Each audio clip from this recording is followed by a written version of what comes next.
Halo, assalamualaikum warahmatullahi wabarakatuh. Salamun qaulam mir rabbir rahim. Salam sejahtera untuk saudaraku semua senusantara dan seluruh dunia. Dari saya, Ratu Sarina Soekarno, akan memberikan penjelasan tentang historis banking atau sejarah perbankan dunia dan juga tentang Atlantis, Pulau Jawa. Pulau Jawa, ya, okay. Hello friends, how are you today? I am Queen Sarina Soekarno. I'm the owner of the World Bank Group and the owner of the big collateral in Union Bank of Switzerland. I am the only one mandate from Insinyur Soekarno for the World Bank Group. And where I come from Indonesia, Bogor, Sentul City, West Java, in Indonesia. And I come from above the sky. That's my home, my palace. If you pass above the sky, don't forget, visit my house, exactly my palace, and please come to my heart.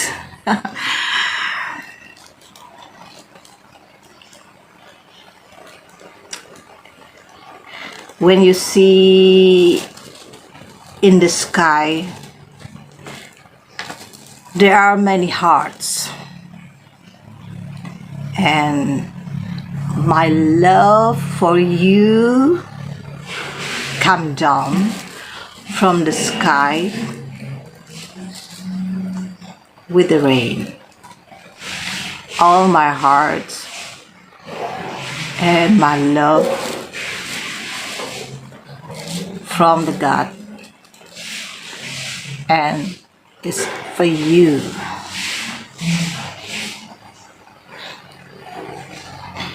Okay, saya Sarina, saya dari Jawa Barat, Sentul City. Saya ingin memenuhi janji, ingin menjelaskan perihal history bank, sejarah keuangan dunia, sejarah keuangan perbankan, Bank Dunia, yang saya dapatkan berdasarkan pengetahuan, hasil pengamatan, sejarah asli dari Nusantara, ya. Jadi untuk World Bank ini, Bank Dunia ini sejarahnya berasal dari Nusantara, bukan dari mana-mana, ya. Jadi kita cukup bangga karena sejarah kita adalah sejarah tertua di bumi Nusantara ini. Oke. Saya akan menjelaskan beberapa sejarah keuangan dunia berdasarkan banyak hal, ya.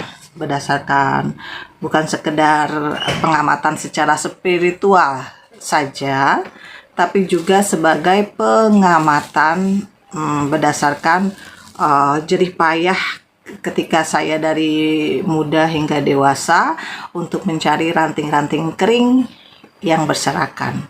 Jadi mencari sejarah-sejarah yang terpotong-potong, terputus-putus. Nah, saya akan merangkainya sebagai suatu mata rantai yang tidak akan putus. Nah, untuk sementara ini saya membahas tentang sejarah keuangan dunia berdasarkan beberapa data, ya, kesimpulan dari beberapa data, ya. Nah, ini datanya seperti ini. Nah, buku-bukunya. Untuk membahas sejarah Nusantara ini perlu big data, ya. Dan salah satunya sudah saya rangkum berdasarkan ini Aset Amanah Nusantara menuju Tatanan Dunia Baru Ini nanti akan dibuat oleh Sarina, masih dalam proses penulisan karena cukup lama ya nulis ini juga. Halo, sebelumnya saya perkenalkan diri. I introduce myself. My name is Gusti Kanjeng Ratu Sarina WF Soekarno. Saya berasal dari Sentul, Jawa Barat, Bogor, West Java, Indonesia. Saya kelahiran tahun 1 Oktober 1857, tapi nggak ada yang percaya. Jadi saya tulis lagi kelahiran 1 Oktober 1957, tapi juga tidak ada yang percaya. Terakhir saya tulis saya kelahiran 1 Oktober 1975. Mungkin bisa dipercaya. Ya, usia saya sudah hampir setengah abad. Saya sering mengupdate tanggal kelahiran. Kalau dilihat-lihat, saya ini asli Indonesia atau Yerusalem, atau saya asli Palestina. Silakan diforensik. Oke. Kebetulan saat ini saya memakai baju Winnie the Pooh. Winnie the Pooh and Friends bersama teman-temannya. Jadi saya Ratu Sarina Soekarno. I am Al-Mahdi, Isa Al-Masih. I am Al-Mahdi, Isa Al-Masih. I am with my friend. Saya bersama dengan teman-teman saya. Winnie the Pooh, si beruang yang punya uang banyak ini, namanya Ratu Makcuan. Dengan ada lebah, si madu, terus ada maung, si macan, penjaga madu, penjaga lebah atau penjaga beruang. Nah, ini kaosnya aja ada teamworknya ya, apalagi orangnya. Oke, saya akan membahas tentang sejarah perbankan dunia ya. Ini sejarah perbankan dunia penting juga ya untuk kita ketahui, tapi berdasarkan perspektif dari sejarah Nusantara. Oke. Kita tanya perspektif ini berdasarkan data-data yang sudah kita kumpulkan, atau saya bilangnya biasanya ranting-ranting kering yang berserakan. Sejarah perbankan dunia, the history of banking.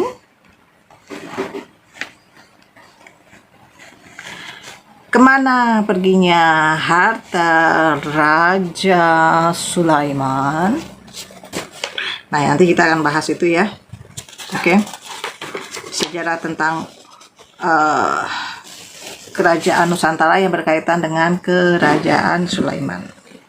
Menurut perspektif Asia, Nusantara, menurut perspektif Indonesia, dan menurut perspektif dan hasil pengamatan dan pengalaman Ibu Sarina. Oke, sebelum itu kita akan membahas mukadimah dulu ya. Dalam video ini saya akan menjelaskan sejarah perbankan dunia dari perspektif Asia Indonesia. The history banking, where did King Solomon's treasure go? An Asian perspective. Sejarah perbankan dunia ini kita akan bahas kemana sih perginya harta Raja Sulaiman dan pengaruhnya apa terhadap perbankan dunia. Ini dalam perspektif Asia, dalam perspektif Nusantara dalam perspektif pengamatan dan analisa dari Ibu Ratu Sarina Soekarno. Oke, kita akan bahas mukadimah pembukaan, disclosure. The following information or disclosure has been collected through interviews, research, and discussions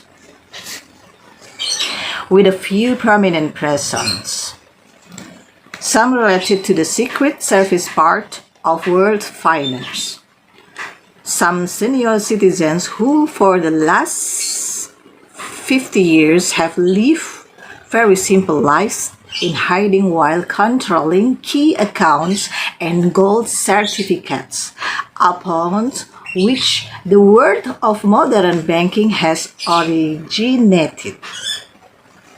This presentation is based on the aforementioned persons' version of history that highlights the ongoing battle between what is perceived as good versus evil. It hopes to present a crystal clear picture of the machinations of royalty, religious heads, and political entities, and how they have directed and controlled the flow of wealth across the world to the detriment of the common people at large. Their initial intentions were noble, but the current outcome much less so. It is a simplified story of gold versus bankers. But as we all know, it is usually never quite simple. Beatles and its players are much more complicated, and most of it in a gray area, somewhere between what is right and what is wrong. Regardless, we deem it important information for anybody who wishes to know where the world is heading financially and how we actually go to where we are today, where the people who owns or control the banks now owns the world. The revelations contained herein may to some appear as a fantasy or mere conjecture. However, it must be stated that all data has been gleaned from very reliable sources with an inside view of the secret worlds of banking, and supported, verified by important historical or present day documents and ancient artifacts. We hope to able to publish some of them in a public domain at a later stage.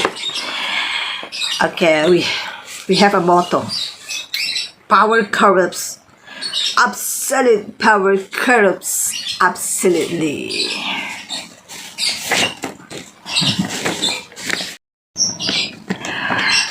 Oke, saya terjemahkan mukadimah atau pembukaan ya, disclosure ya, penyingkapan. Informasi atau pengungkapan berikut telah dikumpulkan melalui wawancara, penelitian, dan diskusi dengan beberapa orang terkemuka. Ya, beberapa terkait dengan bagian Dinas Rahasia Keuangan Dunia dan juga beberapa warga lanjut usia yang selama 50 tahun terakhir hidup sangat sederhana dalam persembunyiannya sambil mengendalikan rekening-rekening utama dan sertifikat emas yang menjadi asal muasal dunia perbankan modern. Jadi penyikapan atau disclosure ini sebelum saya mulai sejarah perbankan dunia. Kita ngambil data ini dari orang-orang pini sepuh ya, pini sepuh, orang-orang pemegang amanah yang memang dititipkan amanah oleh para tokoh-tokoh perbankan dunia, dan mereka juga turut serta dalam pengendalian aset-aset perbankan dan kunci-kunci rekening-rekening induk dunia dengan sertifikat-sertifikat emasnya. Oke.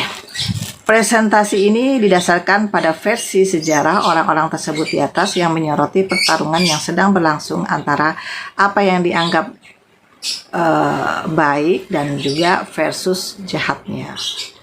Laporan ini diharapkan dapat memberikan gambaran yang jelas mengenai intrik yang dilakukan oleh keluarga kerajaan, pemuka agama, dan entitas tokoh-tokoh politik, serta bagaimana mereka mengarahkan dan mengendalikan aliran kekayaan di seluruh dunia ini sehingga dari merugikan masyarakat luas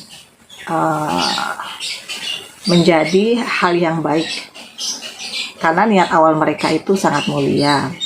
Namun hasilnya saat ini sangat kurang baik karena dimanfaatkan oleh orang-orang yang tidak baik, greedy, serakah, dan lain-lain. Ini adalah kisah yang disederhanakan tentang emas versus banker, ya. Ini tetapi seperti yang kita semua tahu, biasanya permasalahan ini tidak sesederhana yang saya ungkapkan saat ini. Pertarungan dan pemainnya jauh lebih rumit dan sebagian besar berada di area abu-abu antara apa yang benar dan apa yang salah. Jadi dalam sistem perbankan dunia ini ada banyak mafia-mafia dan juga ada banyak hal-hal yang ya sebenarnya gampang-gampang susah, tapi juga bisa dikatakan rumit karena banyak hal-hal yang terlibat, bahkan tokoh-tokoh politik, tokoh agama, bahkan tokoh kerajaan yang terlibat di dalamnya.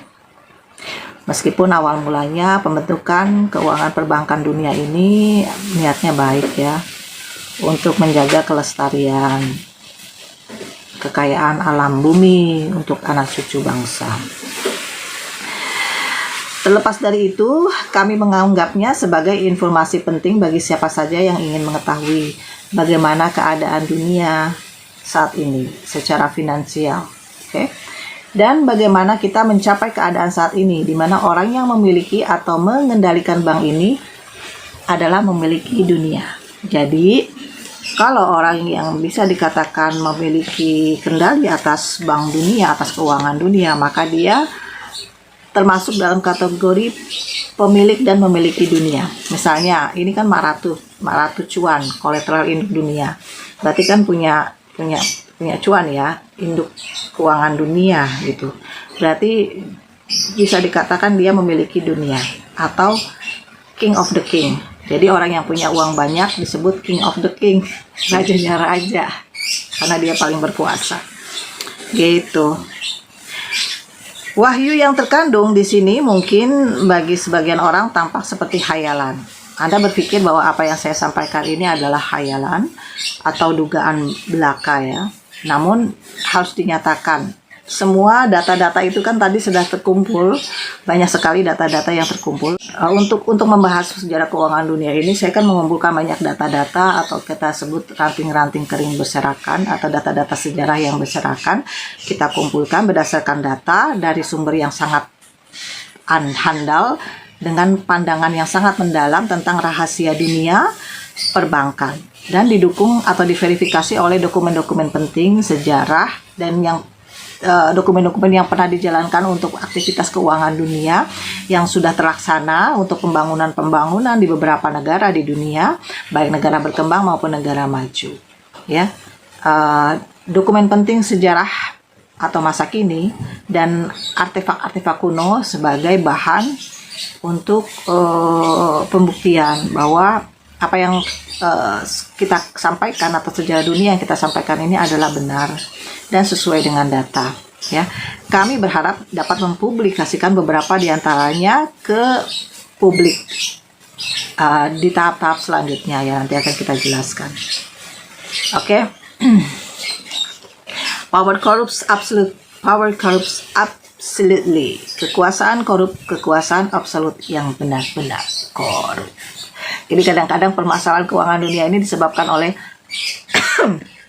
korupsi. Ya, kesalahan-kesalahan yang terjadi di perbankan dunia ini disebabkan karena orang-orang yang greedy, orang yang serakah, dan yang korupsi. Oke. Kita bahas penyikapan ini dari kemudian di history banking. Where did King Solomon's treasure go in ancient perspective? Sejarah perbankan keuangan dunia akan saya bahas. Kemana perginya harta Raja Sulaiman dan apa kaitannya harta Sulaiman dengan perbankan dunia dalam perspektif Ibu Sarina.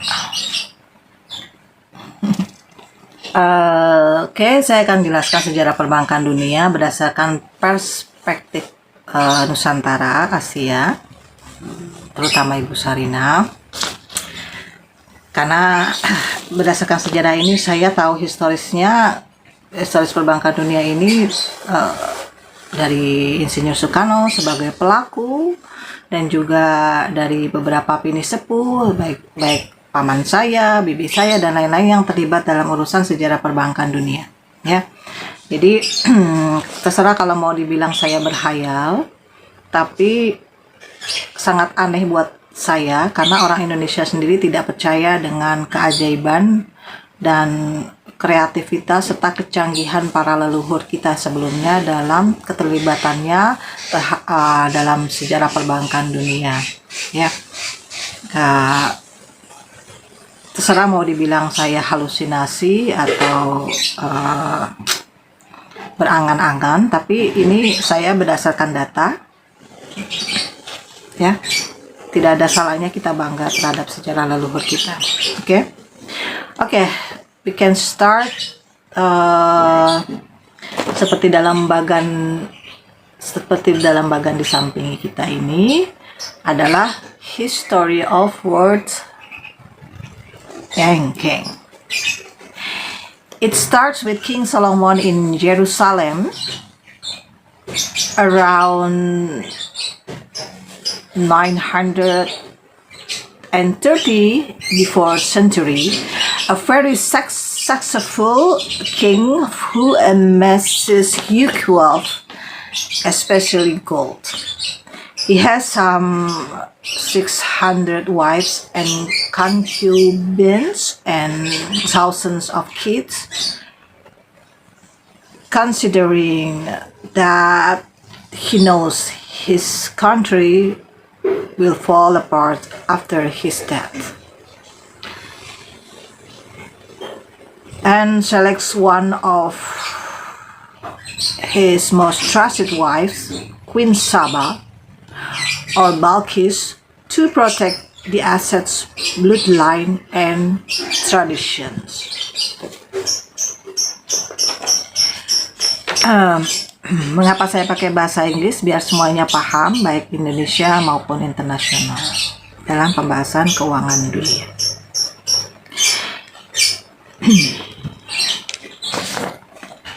Ini beberapa tim kita yang pembahasan tentang sejarah perbankan dunia ya. Oke, dimulai dengan terjemahan sejarah perbankan dunia. Dimulai dengan Raja Solomon di Yerusalem sekitar tahun 930 sebelum Masehi, seorang raja yang sangat sukses yang mengumpulkan kekayaan besar, terutama emas. Raja Sulaiman memiliki sekitar 600 istri dan selir, serta ribuan anak. Mempertimbangkan hal tersebut, Raja Sulaiman ini tahu negaranya akan berantakan setelah kematiannya sebab karena harta, dan memilih salah satu istri yang paling dia cintai dan terpercaya, yaitu Ratu Saba atau Balkis, atau di sini sebutnya Bilqis, untuk melindungi aset, garis keturunan, dan tradisi. Sometime after the Solomon died, she lives with everything back to where she probably come from, Java. There she established the court of what later became known as Solo, Java. They're safeguarding the gold assets, King Solomon's bloodline, and the religious traditions of his court. Setelah beberapa saat kemudian Raja Solomon meninggal, Ratu Bilqis pergi dengan segala sesuatunya kembali ke tempat asalnya, yaitu Java. Jadi Solomon dan Ratu Bilqis ini berasal dari Jawa, tapi kemudian dia pergi ke Yerusalem membangun istana, ya. Tapi setelah Solomon wafat, Ratu Bilqis kembali ke Pulau Jawa. Di sana Ratu Bilqis mendirikan istana yang kemudian dikenal dengan nama Solo, Keraton Solo Jawa. Di sana dia menjaga aset emas, garis keturunan Raja Salomo, dengan tradisi dan keagamaan di istananya.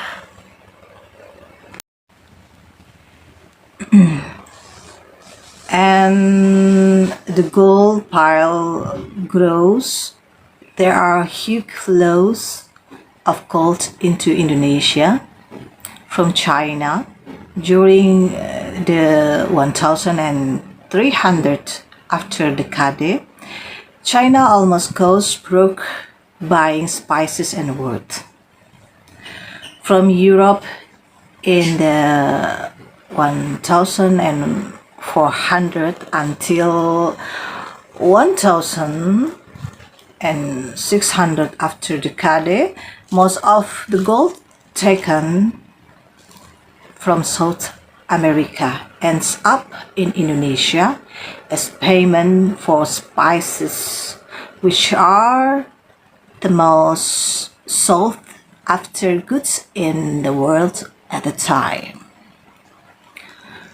And the royal Solo family ties are expanded to include Chinese royals. Then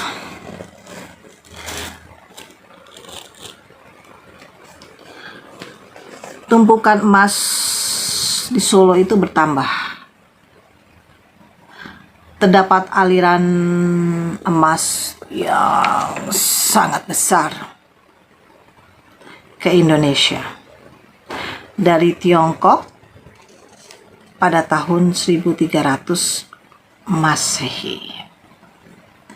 Saat itu Tiongkok hampir bangkrut dalam membeli rempah-rempah dan kayu.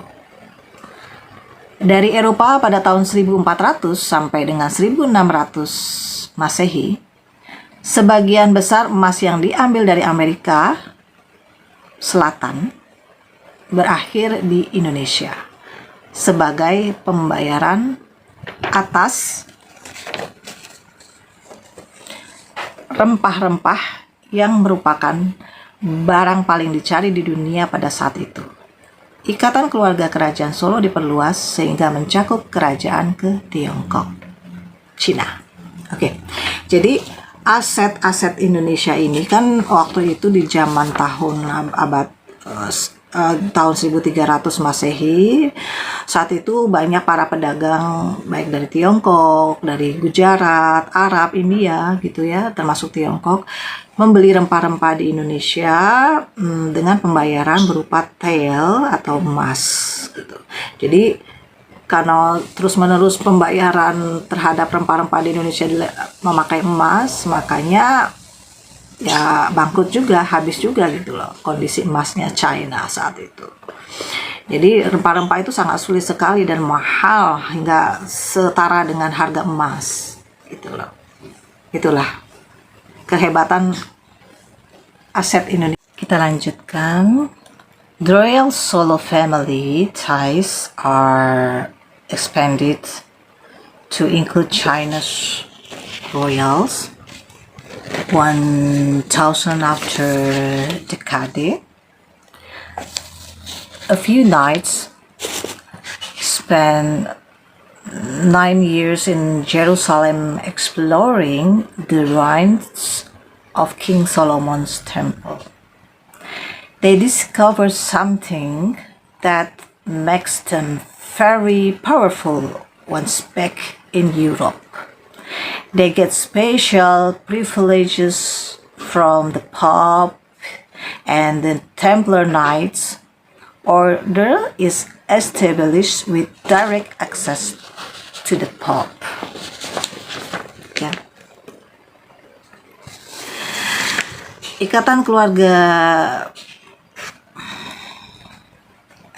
kerajaan Solo diperluas hingga mencakup ke Tiongkok ya, ada perkawinan campuran begitu, baik Solo maupun Cirebon dengan Tiongkok ya. Waktu itu terjadi sekitar 1000 Masehi ya. Beberapa kesatria tersebut menghabiskan 9 tahun di Yerusalem menjelajah reruntuhan kuil Raja Salomo. Mereka menemukan sesuatu yang membuat mereka sangat kuat setelah kembali ke Eropa. Mereka mendapat hak istimewa dari Paus dan Odo Kesatria. Templar didirikan dengan akses langsung ke Paus. Ya, jadi di sini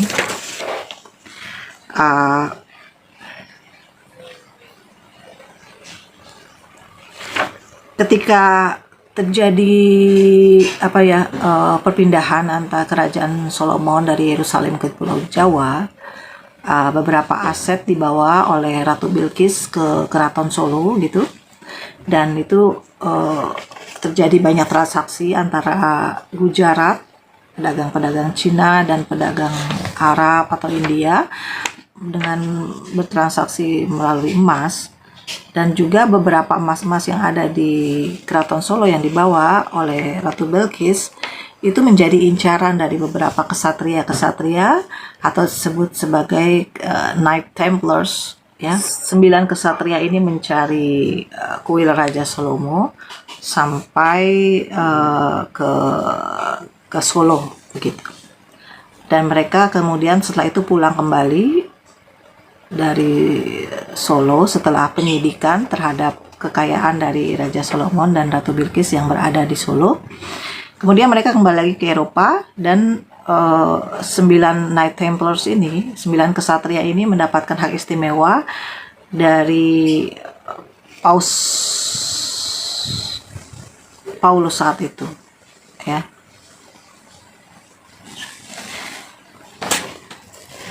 Jadi aset-asetnya Solomon saat itu yang dibawa oleh Ratu Bilqis yang kemudian diputar atau ditransaksikan di Solo dengan beberapa pedagang-pedagang dan juga untuk beberapa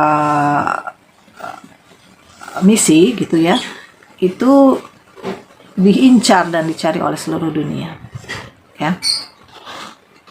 Saat itu The Knight Templar ya, para kesatria, 9 kesatria ini, Knight Templar ini mencari aset Solomon di Yerusalem yang mungkin sekarang tepatnya di Al-Aqsa ya, di Palestina. Itu yang mereka yakini ada di bawah tanah dari Al-Aqsa. Beberapa Knight Templar kesatria-kesatria dari Eropa ini berusaha untuk mencari peninggalan-peninggalan aset Solomon. Namun di Yerusalem tidak ada lagi aset tersebut, dan menurut kabar bahwa Ratu Bilqis ini pergi ke Jawa setelah Solomon wafat, maka otomatis segala harta atau kekayaan emas dari Salomo ini ikut lari ke Pulau Jawa. Ya, they quickly become the European protector of wealth and the pilgrims to Jerusalem. That leads to the establishment of the first world banking system throughout Europe. People of means can deposit their wealth with the Templar Knights and then draw from it once they are in the Holy Land. 1064 after Decade, there first established a connection with the old Solomon bloodline in Jawa. Kemudian ya, mereka dengan cepat menjadi pelindung kekayaan Eropa. Mereka itu maksudnya Knight Templar ini dengan cepat menjadi pelindung kekayaan Eropa dan menjadi peziarah di Yerusalem, yang mereka pikir bahwa aset Nabi Solomon atau Ratu Bilqis ini ada di Yerusalem, tepatnya di dekat land of the Al-Aqsa ya. Hal ini mengarah pada pembentukan sistem perbankan pertama yang berfungsi di seluruh Eropa. Orang-orang kaya dapat menyimpan kekayaan mereka kepada kesatria Templar ini, dan kemudian menariknya begitu mereka berada di Tanah Suci. Tahun 1064 Masehi, mereka pertama kali menjalin hubungan dengan garis keturunan Sulaiman kuno di Jawa. Jadi para Knight Templar atau kesatria-kesatria perbankan ini, yang mereka adalah sebagai penemu perbankan dunia, mereka berkeliling ke Yerusalem, pura-pura berziarah atau mencari tahu sejarah Solomon yang ada di Yerusalem. Kemudian tidak ada, maka mereka Knight Templar ini berusaha untuk mencari orang-orang kaya, agar orang-orang kaya ini asetnya atau emasnya bisa disistemkan dalam perbankan dunia begitu. Dan para kesatria ini mereka juga berada di tanah-tanah suci ya, seperti Al-Aqsa atau Yerusalem dan beberapa tanah suci lainnya, untuk mencari orang-orang kaya yang asetnya kemudian akan bisa dikelola di sistem perbankan. Ya, Knight Templar ini berasal dari Eropa, dari beberapa negara, yaitu dari Alpen Swiss, dari pegunungan Swiss, dan dari pemuda-pemuda Jerman yang akan kemudian membentuk sistem perbankan yang terkumpul atau terkelompok dalam sistem perbankan dunia, manajemen perbankan, yaitu yang kita kenal sebagai Rothschild. Nah, kemudian setelah mereka cari di Yerusalem, ternyata aset dan keturunan dari Salomo ini tidak ada di Yerusalem. Ya, kemudian mereka pergi ke Sulaiman kuno yang ada di Pulau Jawa. Nah, mereka sampai di Pulau Jawa, mencari keturunan-keturunan darah dari Raja Solomon. Jadi untuk pertempuran-pertempuran di Palestina dan Yerusalem ini ya, atau Israel ini, sepertinya saya agak-agak curiga bahwa ada unsur seperti mencari jejak dari Nabi Solomon, Nabi Sulaiman.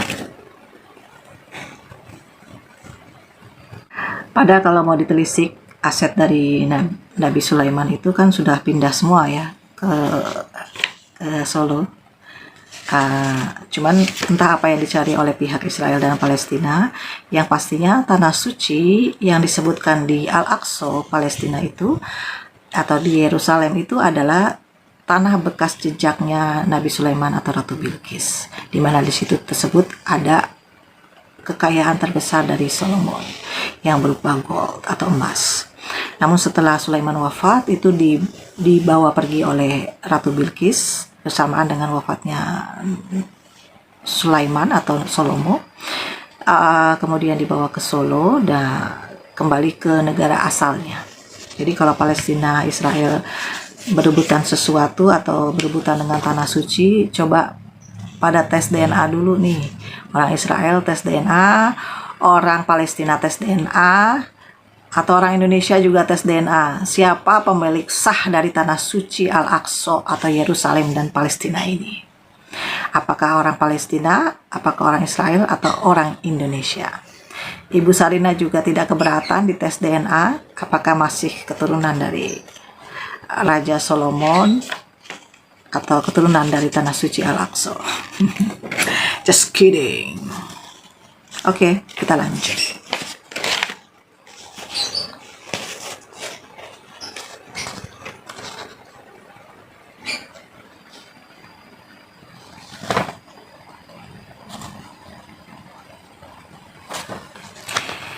Oke.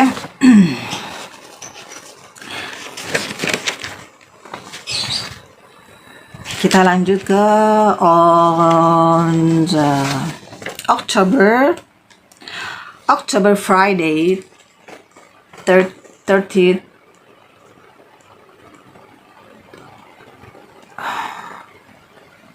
1307. The Templars are now very rich, powerful, and independent from church and state European-wide organization. The French king, together with the Pope, has conspired to confiscate their assets and destroy their power. All over Europe on Friday, the 30th of October 1307, Templars are hunted down, jailed, and killed. Their assets and land holdings are confiscated. Pada Jumat tanggal 13 Oktober tahun 1307, para Templar sekarang menjadi organisasi Eropa yang sangat kaya, yang kita kenal sebagai Rothschild. Berkuasa dan independen dari gereja dan dari negara. Raja Prancis bersama dengan Paus gereja telah bersekongkol untuk menyita aset The Templar, aset mereka, para kesatria ini, dan menghancurkan kekuasaan mereka di seluruh Eropa. Pada hari Jumat tanggal 13 Oktober 1307, para kesatria Templar Knights ini diburu, dipenjara, dan dibunuh. Aset dan kepemilikan tanah mereka disita. Jadi beberapa Templar ini, para kesatria yang telah dipercaya oleh beberapa keturunan Raja Solomon untuk mengelola aset mereka, para kesatria ini dikatakan sebagai kesatria perbankan pertama di dunia. Ini telah berhasil mengelola tanah-tanah dan asetnya para keturunan Raja Solomon. Raja-raja kan ada tuh keturunan dari Raja Solomon yang mereka temui di Yerusalem maupun di Pulau Jawa. Para kesatria Templar ini yang merupakan kesatria ahlinya perbankan, manajemen keuangan gitu, mereka sudah sangat kaya gitu loh. Mereka telah mengelola aset-aset para raja-raja keturunan dari Raja Solomon yang ada di Yerusalem Palestina ataupun dari Pulau Jawa gitu. Yang kita sebut Ksatria Templar ini atau The Knight Templar, yang mereka ahlinya perbankan, yang mereka sangat independen, mandiri, tidak bergantung lagi kepada kekayaan dari gereja maupun negara ataupun yang lain-lain. Maka ini jadi incaran Raja Prancis saat itu. Raja Prancis sama Paus ini bersekongkol untuk menghancurkan kekuasaan Knight Templar atau para kesatria ini yang ada di seluruh Eropa. Pada tanggal 13 Oktober 1307, mereka para kesatria ini dibunuh, dipenjara. Bahkan aset dan kepemilikan tanahnya diambil dan disita. Ya, termasuk aset-asetnya para raja-raja terdahulu ya. Raja-raja di kerajaan Pulau Jawa, maupun Nusantara, maupun di Eropa yang telah dikelola oleh Templar ini. Ya. October Friday 13th and 1307, the Templars flee and hide in three main directions. One group goes up into the mountains of Central Europe in what eventually becomes Switzerland. One group flee north and establish a safe haven in northern Scotland and Scandinavia, while the third group flee west into Portugal, from where they travel to America eventually. Ya. Jumat Oktober 13, tanggal 13 tahun 1307, para Templar melarikan diri dan bersembunyi di tiga arah utama. Satu kelompok naik ke pegunungan di Eropa Tengah, yang kemudian kita sebut sekarang menjadi Switzerland atau Swiss. Satu kelompok lagi melarikan diri ke utara dan mendirikan tempat berlindung yang aman di Skotlandia Utara atau Skandinavia. Sementara kelompok ketiga melarikan diri ke barat, ke Portugal, dan akhirnya mereka melakukan perjalanan ke Amerika. Jadi para Templar ini di samping mengelola aset-aset dari keturunan Raja Solomon saat itu, raja-raja di Pulau Jawa, para Knight Templar ini juga dikejar oleh ya yang menyukai harta, gitu, raja-raja di Eropa.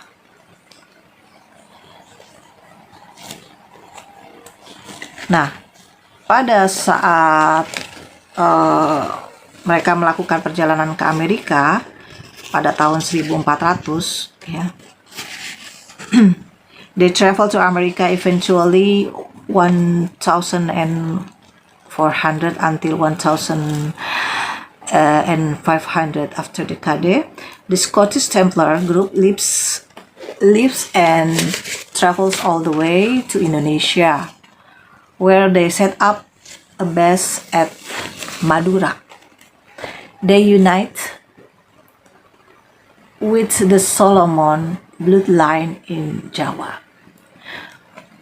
1600 and until 1700 after decade, the Templars in Jawa, together with their brothers in the Alpines, start issuing paper certificates backed by gold.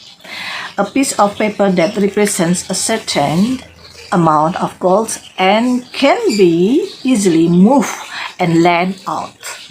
Interest is 2 until 3% year payable in gold.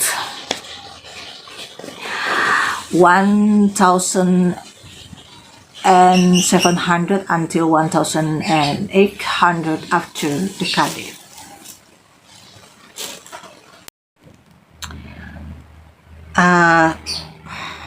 Setelah para Templar ini, para kesatria perbankan ini melarikan diri dan melakukan perjalanan ke Amerika pada tahun 1400 sampai 1500 Masehi, orang-orang Skotlandia ini atau the Scottish Templar, para kesatria dari Skandinavia ini ya, atau Skotlandia Utara, ini melarikan meninggalkan grup dan mereka melakukan perjalanan menuju Indonesia, dan mereka menetap dan tinggal di Madura saat itu. Madura. Lalu para kesatria perbankan atau Knight Templar ini bersatu dengan garis keturunan dari Solomon atau Nabi Sulaiman di Pulau Jawa.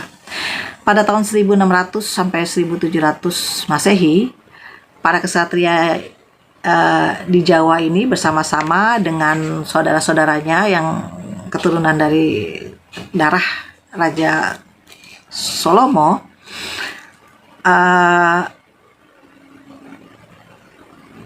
mereka di Alpen, di Swiss ini menerbitkan suatu paper untuk perbankan yang namanya kesatria perbankan. Ini dia menggunakan aset kekayaan dari garis keturunan raja-raja dari garis keturunan Raja Salomo di Pulau Jawa. Mereka para kesatria Templar ini tahun 1600 sampai 1700 melakukan penerbitan paper atau surat berharga, sertifikat berharga yang mereka backup dengan emas. Jadi surat berharga ini di backup oleh emas.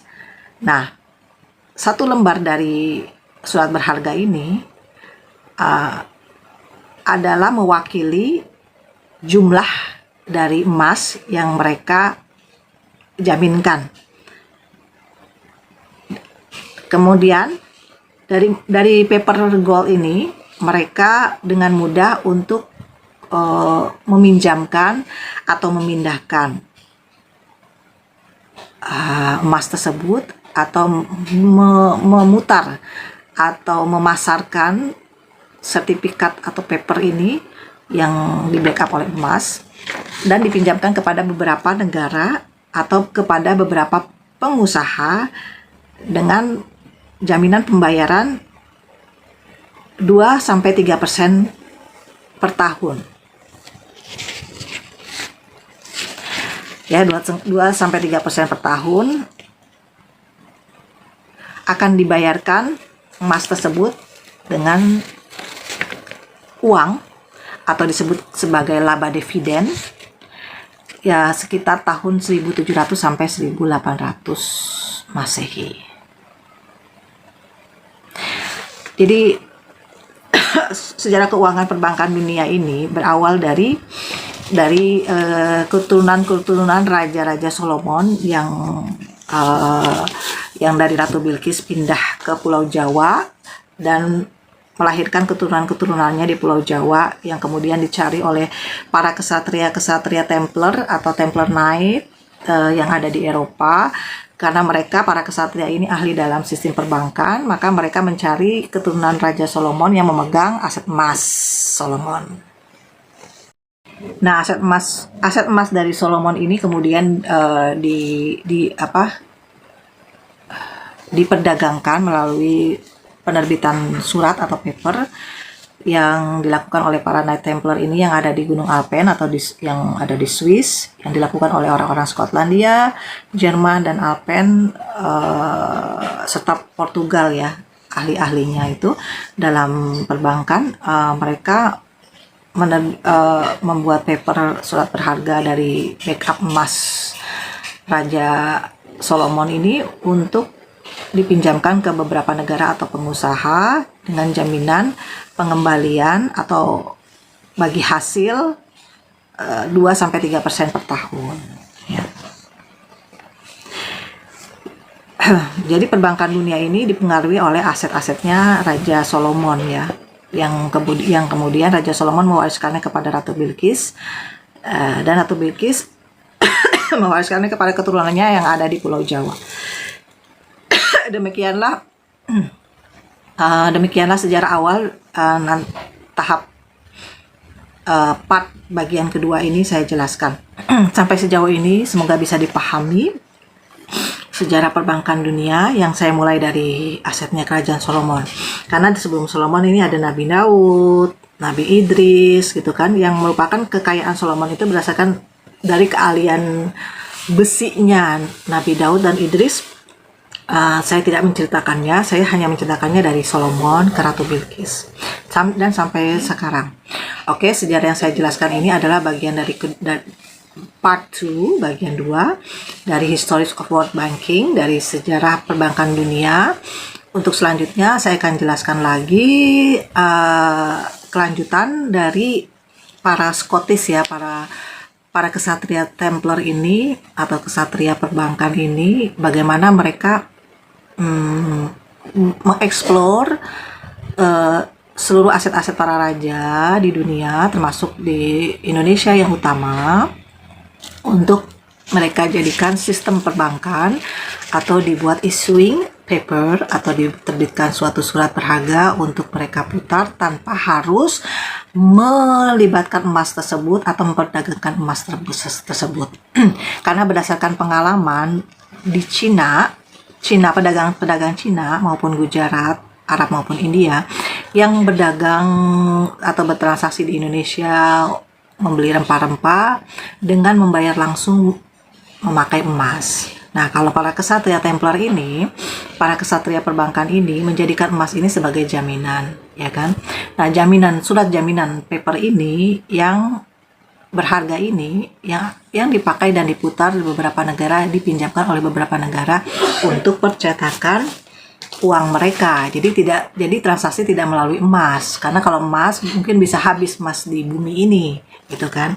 Nah, makanya emas hanya dijadikan sebagai kolateral atau percetakan uang di tiap-tiap negara atau dibuat paper atau kita sebut sebagai SKBDN, SBLC, bank garansi dan lain sebagainya, itu dengan backup kolateral atau cash money ya. Jadi tidak merusak tidak mengeksplor emas secara berlebihan dalam transaksi keuangan, dalam transaksi perbankan dan pergerakan ekonomi. Nah, beberapa emas itu contohnya di ini yang di Swiss ini ya, kolateral yang di backup oleh emas. Kolateral yang di backup oleh emas, ini dia papernya ya, dari Swiss. Nah ini saya copy scan aja. Kalau yang asli ada di perbankan pastinya, bukan di luar bank. Nah, ini papernya, paper dari hasil emas nih, kayak gini nih. Nah, ini papernya. Ini adalah paper yang dimana di backup oleh gold, dan paper ini dipakai oleh beberapa negara untuk jaminan transaksi atau percetakan uang atau pembangunan negara mereka berdasarkan tadi yang issuing paper from the Templar Knights. Nah, ini adalah percetakan uang yang didasarkan atas tanah verponding tahun 1963, Pertapaan Macan Putih Indonesia, yang dipimpin oleh Profesor Dr. Willem I dari Switzerland. Dia itu mahkamah internasional gitu ya.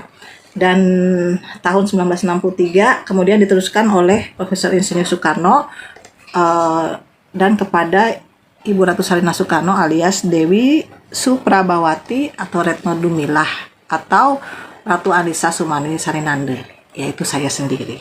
Nah ini perponding tanah perponding kita kenapa terkait oleh Ibu Sarina, karena tanah perponding itu yang di dalamnya adalah aset yang dijaminkan berupa gold, platinum dan lain-lain, itu digunakan untuk jaminan 189 negara dan untuk percetakan uang negara Republik Indonesia.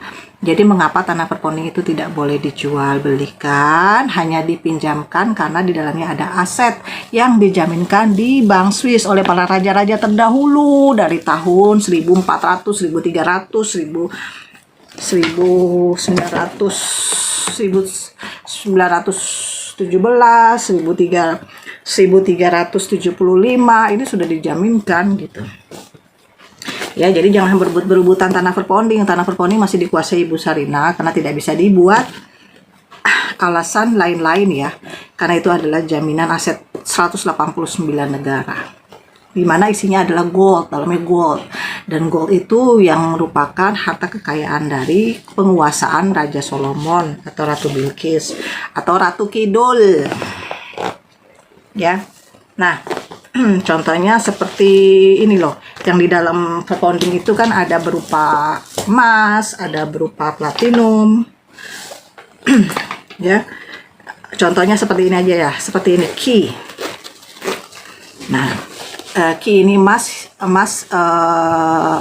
ini yang sebagai jaminan, ibaratnya contoh ini adalah key account ya, kuncinya account untuk peminjaman aset kolateral 189 negara, minjam kepada Nusantara. Jadi jangan kebalik, bukannya Indonesia yang minjem utang sama luar negeri, tapi luar negeri yang minjem kolateral emas dan platinum dari Indonesia. Nah ini platinum JM Clean, atau kita sebut sebagai Insinyur Soekarno tuh sama ya, JM Clean, Mr. Brown, Mrs. Sarina, Mrs.